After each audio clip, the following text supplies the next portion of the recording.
Distinguished guests, please take your seat. The program will begin momentarily.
Please welcome youth leader from the Hopi and Havasupai tribes, Maya Tulusi Little.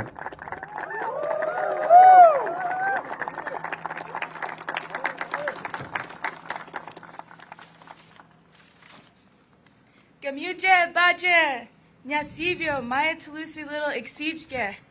My name is Maya Gadaba Tulusi Little. I'm the daughter of Carletta Tulusi and Robert Little, and the niece of the late Rex Tulusi. I am also a senior at Cactus Shadows High School in Cave Creek, Arizona. It is such an honor to be here today on this truly historic day at the sacred lands of the many tribes within the Grand Canyon Tribal Coalition. Standing here at Rep Butte represents the unity of the tribes to protect our ancestral lands. I've grown up swimming in Havasu Falls, where I learned a deep love and respect for our land and water. I've had the privilege to travel with my mother on her journey to protect our sacred homeland, its abundant natural resources, and to fight for environmental justice for all people. I'm here representing the next generation that has the responsibility to continue this vital work. This is our home, and we are committed to its protection. We are forever grateful to the President for his commitment to protect our homelands for the tribes and everyone who recognizes the beauty of the Grand Canyon. It is a privilege to welcome all the tribal leaders, congressional leaders, and White House staff to our homelands. It is now my honor to introduce a true leader pursuing environmental justice, President Joe Biden.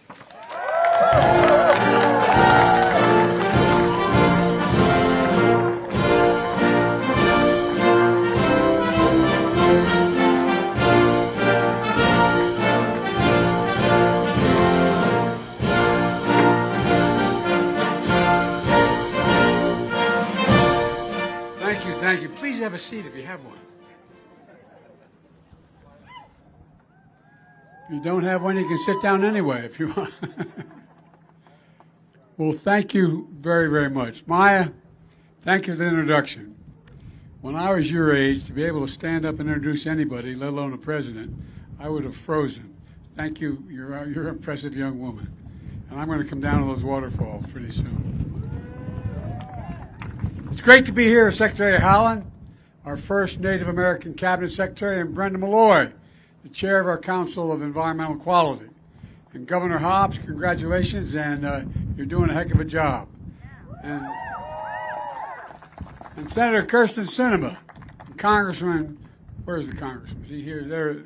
We've been hanging out since I got here a little bit. Raul has been a good friend and done a great deal. He's one of the most popular congressmen in the country, I think, who've long championed this effort in Congress. And Congressman Grace Stanton has been a leader as well. And thanks to all the state, county, and local officials who've worked so hard to see this day happen, make it happen. And you have. Believe me, I know you have. To the Forest Service, the Bureau of Land Management professionals here, thank you. Thank you for caring for our public lands, the most precious thing we have. And special thanks to tribal leaders joining us whose ancestors stewarded these lands since time immemorial. I got to meet most of you last night. I'm looking forward to saying hello to you again today. And a special hello to Jimmy McCain. Where are you, Jimmy? I'm going to embarrass you. You don't think he's going to be introduced. Where is it? There you are, Jimmy. Jimmy's dad was a dear friend of mine. We were like two brothers who we got along together. When we argued like hell. We really went at it. But he was a great patriot and a man of enormous integrity. And Jimmy, you're just like your dad, serving your country in Iraq and Afghanistan and continuing to serve as a second lieutenant in the United States Army. Thank you, pal. And I say this with all sincerity. No one ever doubts I mean what I say. Sometimes I say all that I mean, though. I think of your dad all the time about how much he loved this country and how optimistic he was, optimistic about our future. So thank you for being here, pal. Thank you for your continued service. America's natural wonders are our nation's heart and soul. That's not hyperbole, that's a fact. They unite us, they inspire us. A birthright we pass down from generation to generation. And that's why from day one, I've taken historic steps to conserve our natural treasures for all ages.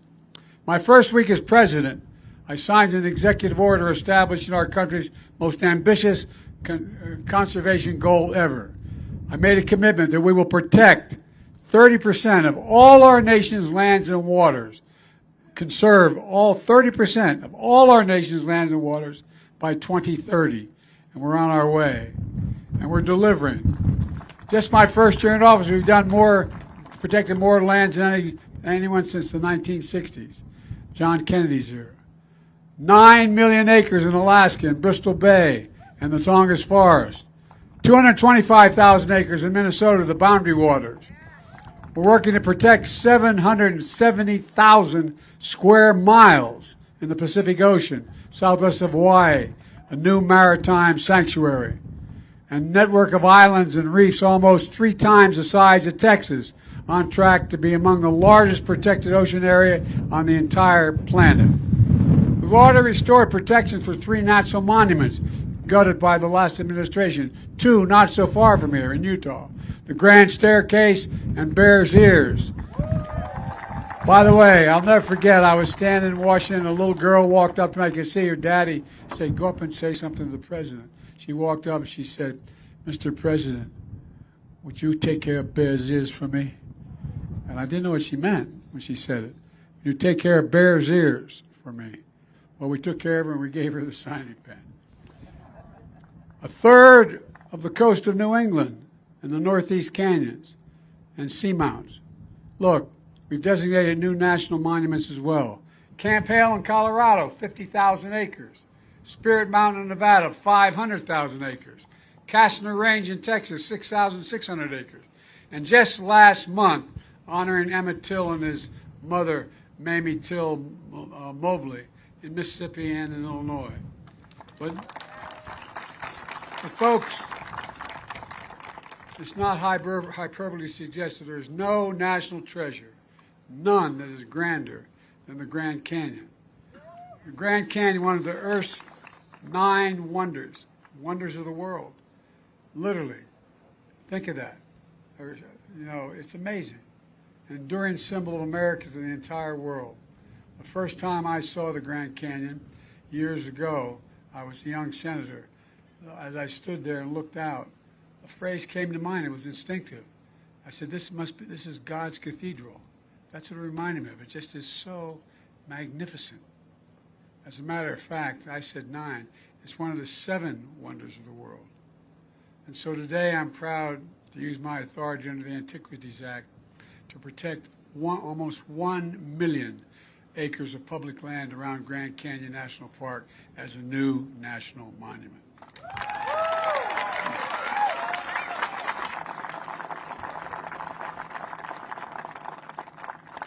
To help right the wrongs of the past and conserve this land of ancestral footprints for all future generations. Over the years, hundreds of millions of people have traveled the Grand Canyon, awed by its majesty, but fewer are aware of its full history. From time immemorial, more than a dozen tribal nations have lived, gathered, prayed on these lands. But some 100 years ago, they were forced out. That very act of preserving the Grand Canyon as a national park was used to deny indigenous people full access to their homelands, to the places where they hunted, gathered, took precious sacred ancestral sites. They fought for decades to be able to return to these lands, to protect these lands from mining and development, to clear them of contamination, to preserve their shared legacy for future generations. I made a commitment as president to prioritize respect for the tribal sovereignty and self-determination, to honor the solemn promises the United States made to tribal nations to fulfill federal trust and treaty obligations. I pledge to keep using all that available authority to protect sacred tribal lands. My administration has worked alongside tribal leaders, including many of you who are here today, to keep that promise. At a time when some seek to ban books and bury history, we're making it clear that we can't just choose to learn only what we want to know. We should learn everything that's good, bad, and the truth about who we are as a nation. That's what great nations do. And we're the greatest of all nations. Only with truth comes healing and justice, and another step toward forming a more perfect union. Folks, our nation's history is etched in our people and in our lands. Today's action is going to protect and preserve that history, along with these high plateaus and deep canyons. Majestic red cliffs over 300 million years old, older than the oldest dinosaur ever known. Central to the creation stories of so many tribal people and so many tribal nations. Fundamental to who we are, to their way of life, to the most sacred ceremonies. Ancestors buried here, eternal sources of reverence and healing. These lands also support a range of ecosystems and plants from savannas to sagebrush to ponderosa pine, a haven of ironic species like bats, bison, bighorn sheep, and nearly 450 kinds of birds, including the bald and golden eagles. They're the historic home of 3,000 cultural sites, cliff houses, cave paintings, ancient spots that help us understand the history of these civilizations. They also are key to building resilience to drought and climate change. Creeks and streams flowing into the Colorado River, supporting farms and ranches across the Southwest, bringing clean water to 40 million Americans. By creating this monument, we're setting aside new spaces for families to hike, bike, hunt, fish, and camp. Growing the tourism economy that already accounts for 11% of all Arizona jobs. Folks, preserving these lands is good not only for Arizona, but for the planet. It's good for the economy. It's good for the soul of the nation. And I believe with my core and my course, the right thing to do.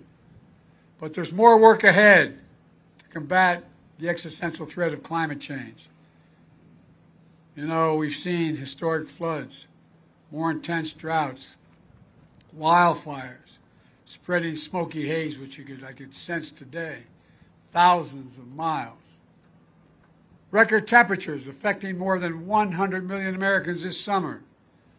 Over 100, I need not tell you, all over 110 degrees in Phoenix for 31 straight days.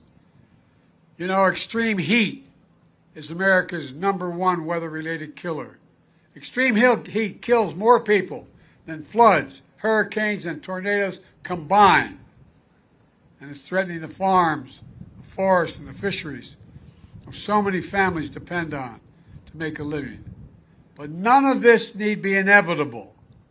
From the start of my administration, we've taken an unprecedented action to combat climate crisis. Last year, I signed the largest climate bill in the history not only of the United States, but literally in the history of the world. It's the biggest investment in climate conservation and environmental justice ever, anywhere in the history of the world. And it has many parts. For example, it will save working families thousands of dollars a year if they install rooftop solar or weatherize their homes, and also conserve energy. And it includes a record $720 million for Native communities to ease the impact of droughts and rising sea levels, to bring clean electricity to tribal homes. In all, these historic measures put us on track to cut all American emissions in half by 2030. And we're well on our way.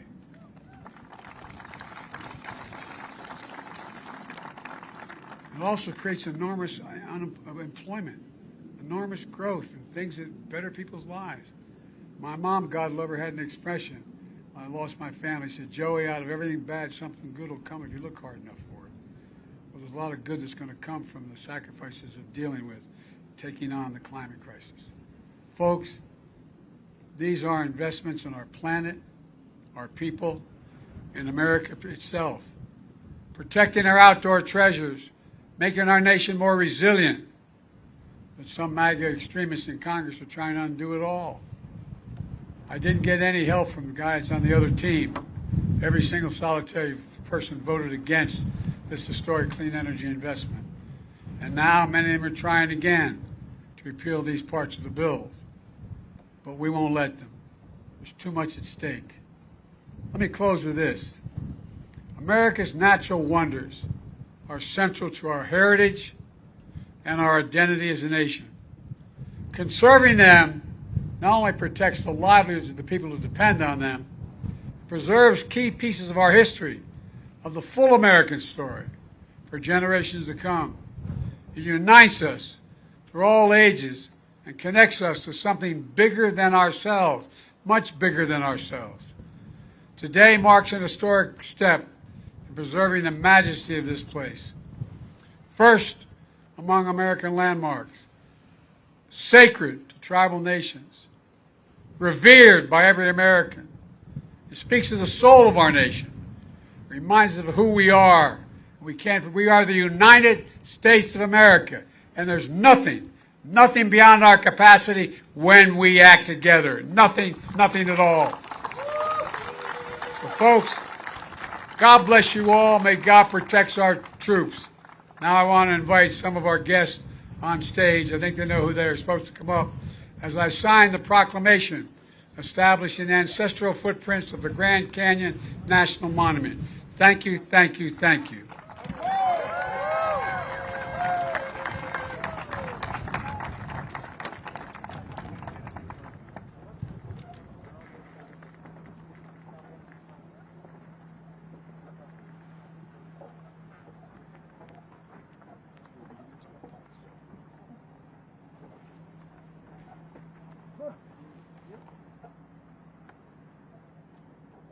I wonder who's going to be the first one to walk a million acres.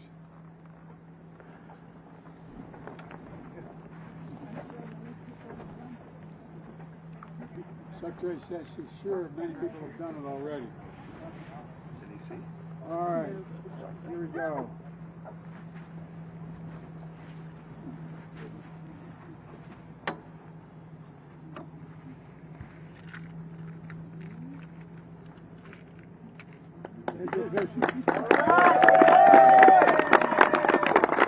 Let's play.